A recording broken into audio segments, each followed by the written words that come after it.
Bismillahirrahmanirrahim. Assalamualaikum warahmatullahi wabarakatuh. Berita Al-Hijrah 7 Mei bersama saya Fazida Mustafa. Berikut tajuk utama malam ini. Ahli Parlimen Kelantan didakwa salah guna pilih bomba.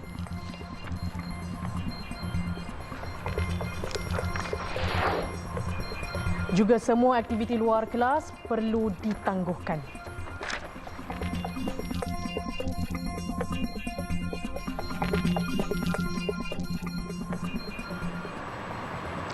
Semua aktiviti di luar kelas perlu ditangguhkan sementara susulan cuaca panas bagi mengelak murid diserang strok haba.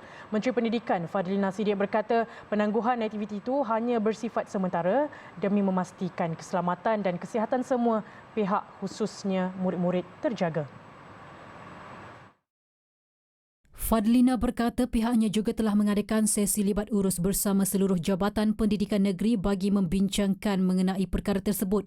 Jelasnya meskipun cuaca di beberapa negeri kini sudah semakin baik, namun KPM masih menjalankan pemantauan bersama Kementerian Kesihatan KKM dan Kementerian Sumber Asli Alam Sekitar dan Perubahan Iklim NRECC. Walau bagaimanapun adanya penganjuran itu adalah maknanya kita panggil penangguhan itu bersifat sementara berdasarkan keadaan cuaca lah, dan ada setengah negeri cuaca semakin baik ya. Jadi kita akan pantau dari semasa ke semasa dan akan sentiasa memberi pedoman berdasarkan garis panduan dan juga nasihat daripada kementerian-kementerian yang berkaitan. Tapi untuk sementara ini kita minta tangguhkan sebentar sehingga cuaca benar-benar kembali seperti sedia kala dan membolehkan pelajar kita mengikuti aktiviti di luar kelas dengan lebih selamat. Jadi kita ambil langkah berjaga-jaga lah. Fadlina yang juga ahli Parlimen Nibong Tebal ditemui media pada Majlis Rumah Terbuka Aidilfitri Kampung Permatang Keling di Nibong Tebal, Pulau Pinang hari ini. Mengulas lanjut, Fadlina berkata sehingga kini tiada sekolah ditutup memandangkan keadaan masih selamat dan kesiapsiagaan KPM berdepan isu terbabit. Setakat ini tidak ada, Datuk Tepia, tidak ada. Kita berada dalam keadaan yang berjaga-jaga. Pertama, bersedia, dan ketiga, pengurusan berkaitan dengan garis panduan dan pemantauan ini dilakukan dengan ketat oleh KPM bersama dengan KKM dan juga Kementerian Alam Sekitar. Beliau berkata demikian ketika diminta mengulas mengenai kebimbangan segelintir ibu bapa apabila masih ada sekolah yang mengadakan aktiviti luar kelas, terutamanya merentas desa, walaupun KPM sudah mengeluarkan arahan dan pekeliling supaya menangguhkan semua program luar. 4 kawasan merekodkan status cuaca panas tahap 1 atau berjaga-jaga setakat hari ini. Jabatan Meteorologi Malaysia, Met Malaysia, dalam kenyataannya memaklumkan rekod itu melibatkan kawasan di Semenanjung iaitu Pasir Mas, Tanah Merah dan Kuala Kerai di Kelantan. Manakala kawasan keempat pula ialah di Mukah, Sarawak. Dalam pada itu, Met Malaysia berkata tiada kawasan di Sabah yang merekodkan cuaca panas tahap 1 atau berjaga-jaga. Status cuaca panas tahap 1 atau berjaga-jaga dikeluarkan bagi suhu maksimum harian 35 hingga 37 darjah Celsius sekurang-kurangnya selama 3 hari berturut-turut. Justeru orang ramai dinasihatkan untuk sentiasa mendapatkan maklumat terkini status cuaca panas harian melalui laman web www.met.gov.my selain semua media sosial rasmi Met Malaysia atau muat turun aplikasi My Cuaca.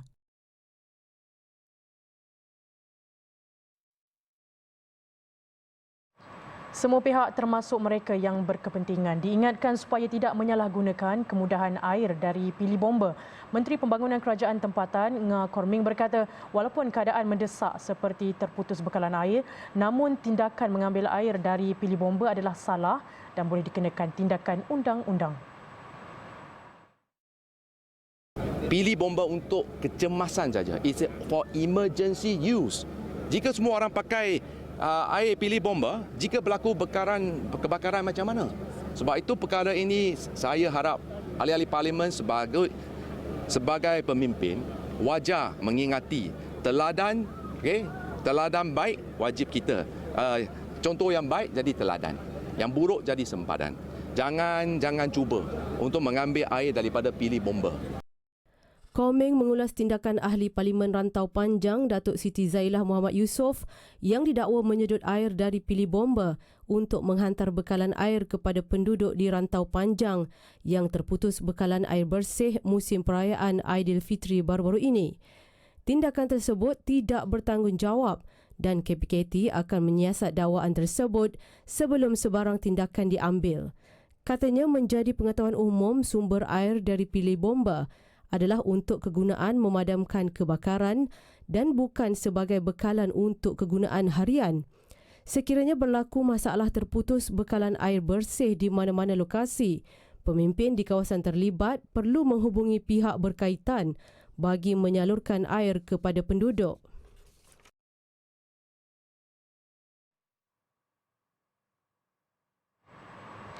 Dalam perkembangan berlainan, Ngah Korming mengingatkan orang ramai supaya tidak melakukan pembakaran terbuka berikutan negara sedang mengalami cuaca panas dan kering ketika ini. Katanya jika dilakukan, tindakan seumpama itu sangat berisiko menyebabkan kebakaran besar berlaku sekaligus boleh mengundang kerosakan harta benda dan mengancam keselamatan rakyat. Kita memohon kerjasama semua pihak tidak melakukan apa-apa saja open burning. Termasuk pembakaran daun-daun, pembakaran sampah. Itu sampah kita hantar kepada sanitary field ataupun landfill. Jangan bakar sampah dan juga pokok-pokok tanaman juga. Beliau berkata demikian kepada media selepas menghadiri program larian bersama bomba Malaysia Madani di Ipoh. Tambahnya, tindakan membuat pembakaran terbuka di musim panas melampau boleh memberi risiko besar kepada kejadian kebakaran tidak dijangka. Justru beliau mengingatkan kepada orang ramai supaya tidak mengambil tindakan sambil lewa.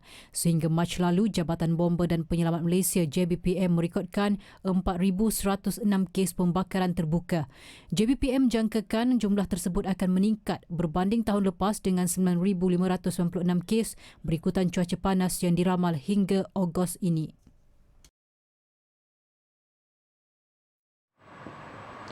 Kementerian Pertanian dan Keterjaminan Makanan MAFS telah melakukan persiapan bagi mengurangkan kesan negatif cuaca panas terhadap sektor pertanian negara. Cuaca panas yang boleh menyebabkan kemarau ekoran fenomena El Nino tersebut dikhawatiri boleh menjejaskan kira-kira 30% hasil pertanian negara. Timbalan Ketua Setiausaha MAFS Datuk Badrul Hisham Muhammad berkata, kementerian sedang memantau sistem pengairan seluruh negara bagi memastikan tanaman padi tidak terjejas. Tambah beliau, peralatan pertanian termasuk pam-pam tambahan juga telah dinaik taraf kawasan pertanian seluruh negara. So, persediaan untuk mendepani kemarau telah dan sedang dilakukan oleh kementerian, termasuk menyediakan pam-pam standby untuk pam air daripada sumber-sumber yang berhampiran sekiranya hujan tidak menentu ataupun kepanasannya terus. Kita dikabarkan akan gerak ke arah El Nino. Mulai Jun sehingga Oktober, dikatakan El Nino tahun ini lebih kuat kesannya berbanding sebelumnya. Beliau berkata demikian selepas ditemui media pada majlis penyerahan bantuan inkubator daripada Agrobank kepada peserta program Melon Manis Terengganu MMT di kampus Universiti Sultan Zainal Abidin Uniza Tembila Besut. Dalam perkembangan sama, Datuk Badrul Hisham berkata, MAFS sentiasa menjalin kerjasama dengan Universiti Awam UA dalam menangani isu perubahan cuaca terbabit. Jelas beliau, UA mempunyai kepakaran dan idea baharu bagi memastikan kelestarian sektor pertanian biarpun berhadapan dengan cuaca ekstrim.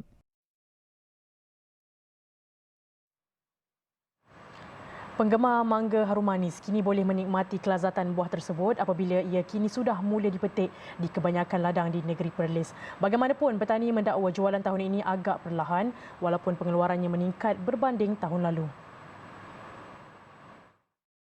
Tinjauan kru berita Al-Hijrah di Pusat Pengumpulan Kelompok Harum Manis Kampung Tanah Pasir di Beseri mendapati pengeluaran buah harum manis melebihi 1 tan setiap hari. Ketua kelompok Idris Ahmad berkata pada tahun ini pengeluaran harum manis meningkat berbanding tahun lalu. Malah cuaca panas yang melanda negara ketika ini sedikit membantu proses mempercepatkan buah untuk masak, iaitu 56 hari dari tarikh ia dibungkus. Bagaimanapun, atas beberapa faktor seperti tarikh pengeluaran buah jatuh dalam tempoh orang ramai baru menyambut Aidilfitri mengakibatkan jualan agak perlahan berbanding tahun lalu.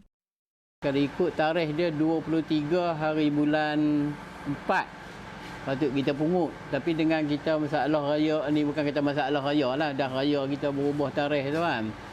Kita ubah tarikh pungut tu pada 26 hari bulan. Bila 26 hari bulan, salah satu sebab tarikh pun dah cukup, buah pun akan masuk di pokok. Kita ni kalau untuk tujuan pemasaran, buah masuk di pokok ni selalu kita tak pasarkan lah. Kita kalau nak jual pun kita jual di bentuk tempatan untuk orang-orang yang cari untuk tempatan lah. Satu lagi, dia pun bila dia keadaan raya macam tu, petani-petani ni jadi macam jam. Ke mana buah ni nak hantar? Kita yang jadi slow itu, bila buah terlalu banyak, permintaan untuk order tu rendah. Sementara itu, menurut Syahidan Sudin yang lebih 5 tahun mengusahakan tanaman dan menjadi peserta kelompok Raja Mangga itu mengakui proses jualan agak perlahan dan terpaksa menjual secara runcit di negeri berdekatan seperti Kedah dan Pulau Pinang. Katanya di pusat pengumpulan ini akan menerima buah daripada 145 pekebun, namun pengambilan buah terpaksa dihentikan seketika kerana bimbang lambakan akan membuat buah harum manis itu rosak. Tahun ni kira kurang berjalan, slow. Kira untuk penghantaran slow. Tu yang kita buat sementara, kita berhenti dulu beli sementara ni. Jadi petani-petani lain tu dapat carilah tempat-tempat mana yang depa nak push neri ke apa ke, cari. Masing-masing kena carilah. Pasal kalau depa nak emas sini juga tak boleh lah. Sini pun masalah. Kalau kita beli duduk sini pun jahanam sajalah buah tu. Jadi tak tahu nak pergi tak tahu mana. Bagi membantu pekebun, Jabatan Pertanian Negeri mengambil inisiatif memasarkan buah secara atas talian dan agrobazar yang ada di seluruh negeri. Pengarah Pertanian Negeri Perlis Hafizuddin Osman berkata bagi pasaran dalam negeri, buah tersebut dijual pada harga antara RM25 sehingga RM45 sekilogram mengikut grade. Katanya bagi pasaran luar negeri pula, harga boleh mencecah sehingga RM65. Manakala untuk buah mangga harum manis grade premium dijual sekitar RM140 untuk 3 kilogram.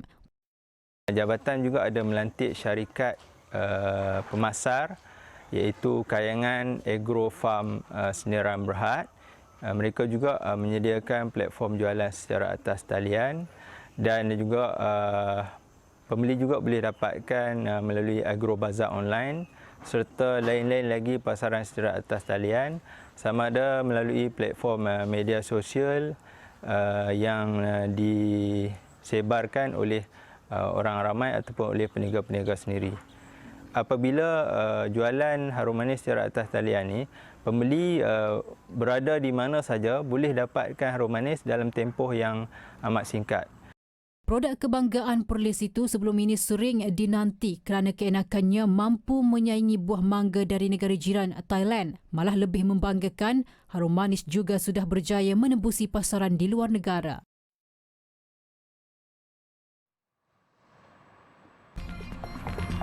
Baik, selepas ini penipuan dalam talian SKMM panggil Meta.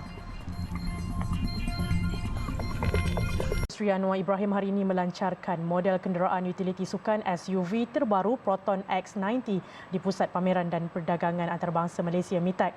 Model terbaru itu ditawarkan dalam 4 varian iaitu Standard, Executive, Premium dan Flagship pada harga bermula RM123,800.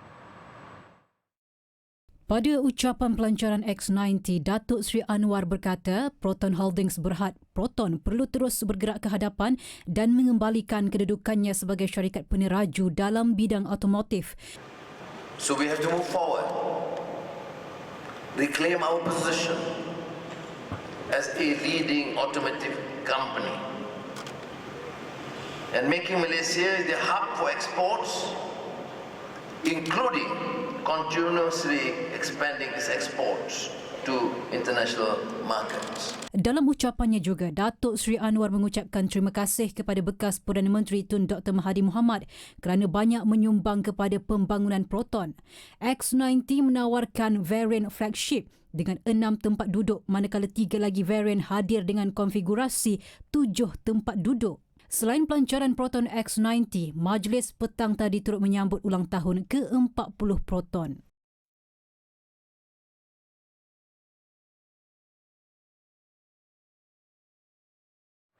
Suruhanjaya Komunikasi dan Multimedia Malaysia SKMM akan memanggil pengurusan Meta bagi membincangkan isu berkaitan penipuan dalam talian. Menteri Komunikasi dan Digital Fahmi Fazil berkata pertemuan itu bagi usaha memerangi isu skamer di media sosial yang semakin berleluasa. Kita akan jemput pihak Meta untuk bertemu dengan MC-MC dan cuba memahami kenapa pihak Meta begitu lambat ataupun lembab dalam mengenal pasti skam yang berlaku. Sebelum ni kita lihat skam tentang pencuci rumah sebagai contoh, ataupun ada skam yang lain tentang yang melibatkan jualan mungkin kereta ataupun jualan barang-barang seperti itu, dan seakan-akan tidak ada respon daripada pihak Meta. Ini antara sebab kenapa saya telah mengarahkan pengurusi MC-MC untuk memanggil pihak Meta. Beliau berkata demikian pada sidang media pada Majlis Ramah Mesra bersama pengguna media sosial di Muzium Telekom Kuala Lumpur malam semalam. Fahmi dalam pada itu turut berkata pihaknya juga akan meneliti kewajaran untuk meminta beberapa penyedia syarikat perkhidmatan platform media sosial untuk berpangkalan di Malaysia. Cadangan itu bagi memudahkan urusan perbincangan dengan syarikat terbabit termasuk dalam menangani isu penipuan dalam talian. Dalam perkembangan berasingan, Fahmi Fazil berkata pihaknya akan mengadakan pertemuan dengan syarikat-syarikat telekomunikasi esok susulan keputusan Jemaah Menteri pada Rabu lalu untuk melaksanakan rangkaian 5G melalui Digital Nasional Berhad DNB sehingga tahap capaian 80% di kawasan berpenduduk di seluruh negara. Yang mana keputusannya untuk melaksanakan rangkaian 5G melalui DNB sehingga kita mencapai capaian 80% kawasan berpenduduk ataupun 80% coverage of populated area. Dan selepas pada itu, insya-Allah pada tahun depan kita akan beralih ataupun anjak ataupun shift kepada dual network. Mereka akan mengusahakan pembinaan menara-menara yang mencukupi dan untuk memastikan bahawa kita ada aspek redundancy ataupun lebih dari satu untuk elak masalah sekiranya apa-apa berlaku kepada satu rangkaian, kita masih ada backup. Jelas beliau beberapa entiti akan bekerjasama dan ada syarikat telekomunikasi yang akan mengusahakan pembinaan menara yang mencukupi.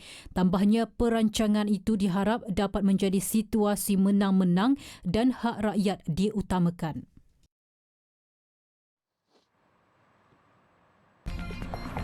Baik, kita rehat seketika. Selepas ini lagi kes tembakan rambang di Amerika. 8 orang terbunuh dalam tembakan rambang di pusat beli belah di Texas, Amerika Syarikat. Suspek bersenjata itu dipercayai bertindak sendirian dan polis masih belum menemui motif jelas di sebalik serangan itu. Suspek kemudian ditembak mati polis daerah Allen. Kejadian itu turut mencederakan 9 individu lain dengan luka kesan tembakan dan kesemua telah dibawa ke hospital untuk rawatan lanjut.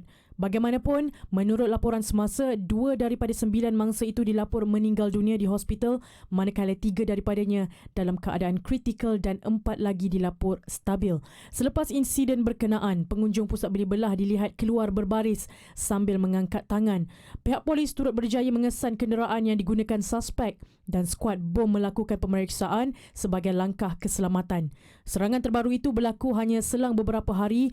Insiden seorang lelaki bersenjata menembak mati seorang individu di pusat perubatan di Atlanta. Sementara itu, polis di bandar berdekatan Frisco, Texas turut mengosongkan pusat beli belah Stonebriar iaitu lokasi berdekatan dengan insiden tersebut.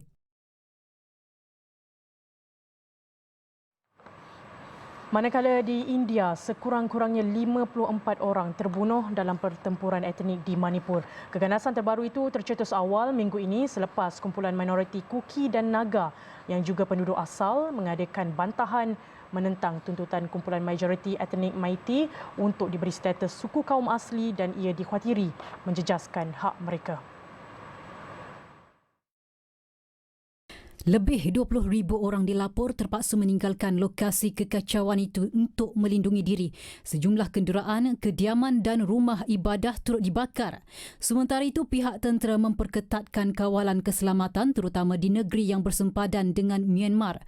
Malah perintah berkurung turut dilaksanakan di beberapa daerah selain rangkaian internet juga dipotong. Sebagai rekod, Timur Laut India menyaksikan pergolakan sejak berdekad lamanya dalam kalangan kumpulan etnik dengan sekurang-kurangnya lebih 50,000 orang telah terkorban di Manipur sejak 1950-an. Bagaimanapun, konflik ini telah berkurangan selama bertahun-tahun dengan banyak kumpulan telah membuat perjanjian dengan New Delhi untuk mendapatkan lebih banyak kuasa.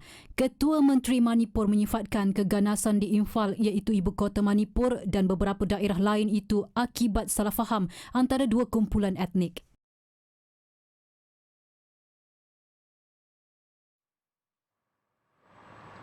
Perintah darurat diisytiharkan di wilayah Alberta di Kanada susulan cuaca panas dan kering yang mencetuskan banyak kejadian kebakaran hutan yang ekstrim.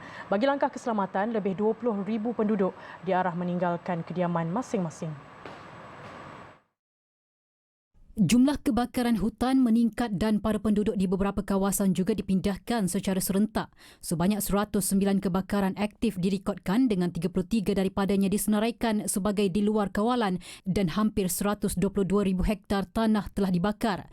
800 hektar secara purata terbakar sepanjang tahun ini. Ketua Menteri Alberta Daniel Smith berkata pihaknya telah memperuntukkan $1.48 bilion bagi menangani situasi kecemasan seperti itu. Angin kencang dan cuaca panas diramal berterusan.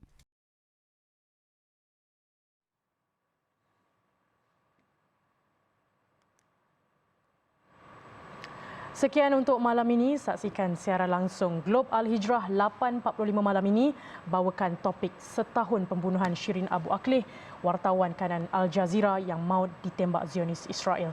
Banyak lagi kandungan berita Al-Hijrah menerusi platform media sosial seperti Facebook, Twitter, YouTube, Instagram dan TikTok. Dan jangan lupa alhijrahnews.com untuk laporan berita dalam dan luar negara serta artikel eksklusif. Saya Fazida Mustafa, satukan ummah dengan ilmu bagi memperkasa Malaysia Madani. Assalamualaikum dan selamat malam.